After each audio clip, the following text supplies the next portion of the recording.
अगर आपको पहले से पता हो कि आपकी मृत्यु कैसे होगी, तो क्या आप बच सकते हैं? क्या मनुष्य अपनी मृत्यु को टाल सकता है? गुरु खालसा साध संगत जी, आज हम इसी विषय पर चर्चा करेंगे। मैं एक ऐसी साखी साझा करने जा रहा हूं जो मनुष्य की बुद्धि, उसके अहंकार और परमात्मा के अटल हुक्म के बीच की सच्चाई को उजागर करती है। ये साखी है राजा जन्मेजय की। राजा जन्मेजय ने हजारों प्रयास किए, लेकिन फिर भी मृत्यु ने उसे ढूंढ लिया। कैसे? आइए शुरुआत करते हैं। भगवान श्री कृष्ण जी के परम भक्त अर्जुन के पुत्र अभिमन्यु से उत्पन्न हुए राजा परीक्षित और उनके पुत्र थे राजा जन्मेजय। 10वें पातशाह श्री गुरु गोबिंद सिंह जी ने भी उनका वर्णन किया है। राज को ग्रह पाए कै जन्मेजा राज महान, सूर वीर हठी तपी, 10 4 4 निधान।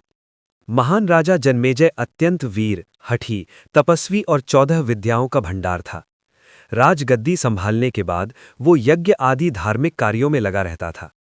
लेकिन संगत जी, इतनी विद्या होने के बावजूद भी उसके मन में एक सवाल बार बार उठ रहा था। अपने गुरु व्यास जी से अपने पूर्वजों के प्रसंग सुनकर उसने पूछा, हे स्वामी जी, आपने बताया कि श्री कृष्ण जी पांडवों के सहायक थे, तो फिर ऐसा क्यों हुआ कि पांडव दुखों में रोते रहे?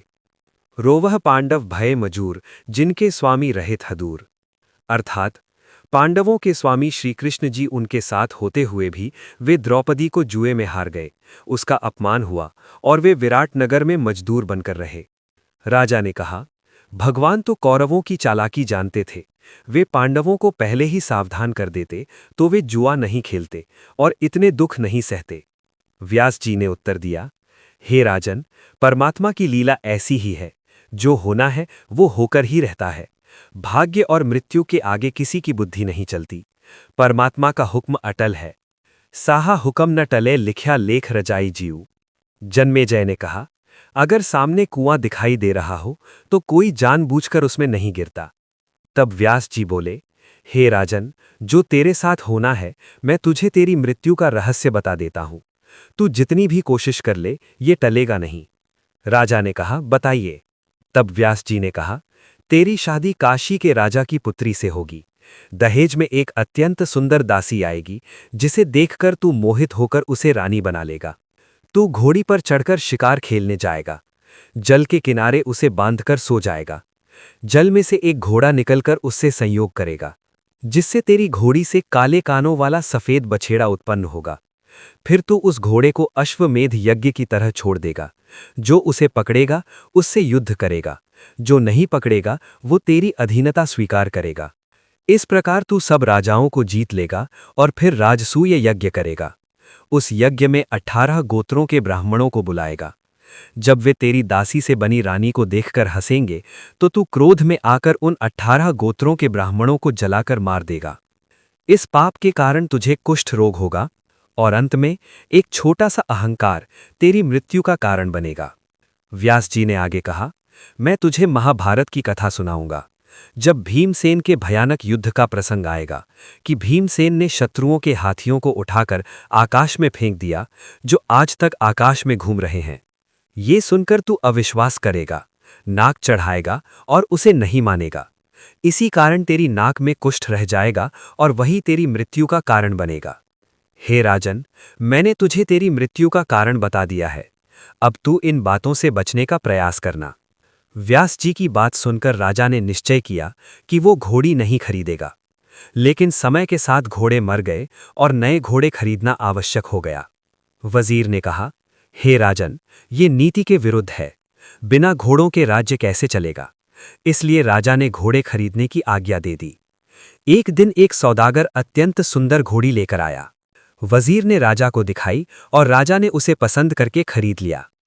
उसी घोड़ी पर बैठकर वो शिकार पर गया और जैसा व्यास जी ने कहा था वैसी ही घटना घटी और उससे काले कानों वाला सफेद बछेड़ा उत्पन्न हुआ। फिर राजसूय यज्ञ में 18 गोत्रों के ब्राह्मण बुलाए गए।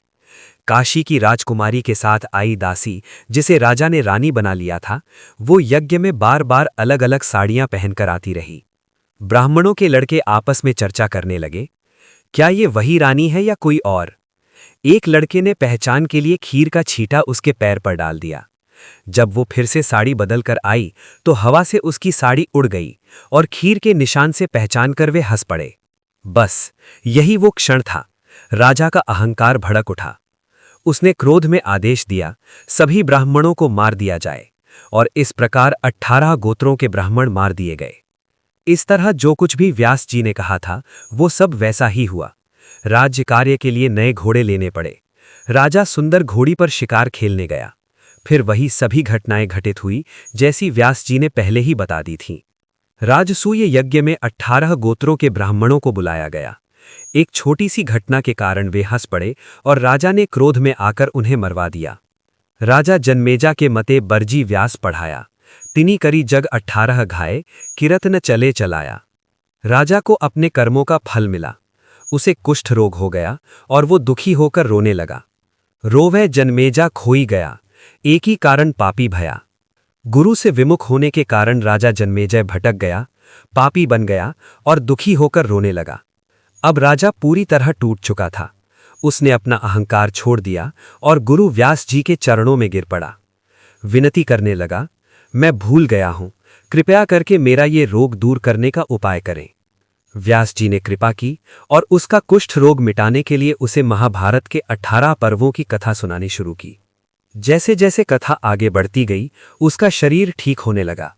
लेकिन जब भीमसेन के युद्ध का प्रसंग आया, जिसके बारे में 10वें पातशाह जी ने फरमाया है, तहाँ गर्जियो अर्जनम परम वीरम, धनुर्वेद ज्ञाता तेज परम तीरम, तजी वीर बाना वरी वीर खेतम, हुनियो भी कमम सभय सेना समेतम, दई बाण सैजा गिरे भी कमयणम, जयपत्र पायो सुखम पांडवेणम।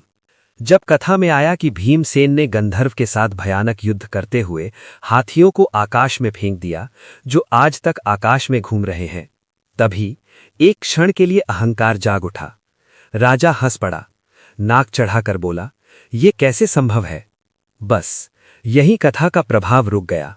उसका सारा शरीर तो ठीक हो गया, लेकिन नाक का कुष्ठ नहीं मिटा, और अंततः उसी रोग के कारण राजा जन्मेजय की मृत्यु हो गई। इस प्रकार चाहे हजारों पुस्तकों की लाखों बुद्धियां क्यों न हो, परमात्मा के हुक्म को कोई नहीं टाल सकता। जो होना है वो होकर ही रहता है। राजा जन्मेजय ने अपनी बुद्धि से बहुत प्रयास किए, लेकिन मृत्यु को नहीं टाल सका। सहस स्याणपा लाख होई, ता एक न चले नाल। यदि हजारों लाखों चतुराइयां भी हों तो भी मृत्यु के समय एक भी काम नहीं आती। काल के सामने किसी की बुद्धि नहीं चलती, वो अंततः अपना काम कर ही देती है। असली जीत बुद्धि में नहीं, समर्पण में है।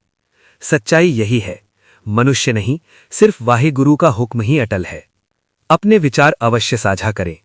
वीडियो को लाइक और शेयर करना न भूलें। वाहिगुरु जी का खालसा, वाहिगुरु जी की फतेह।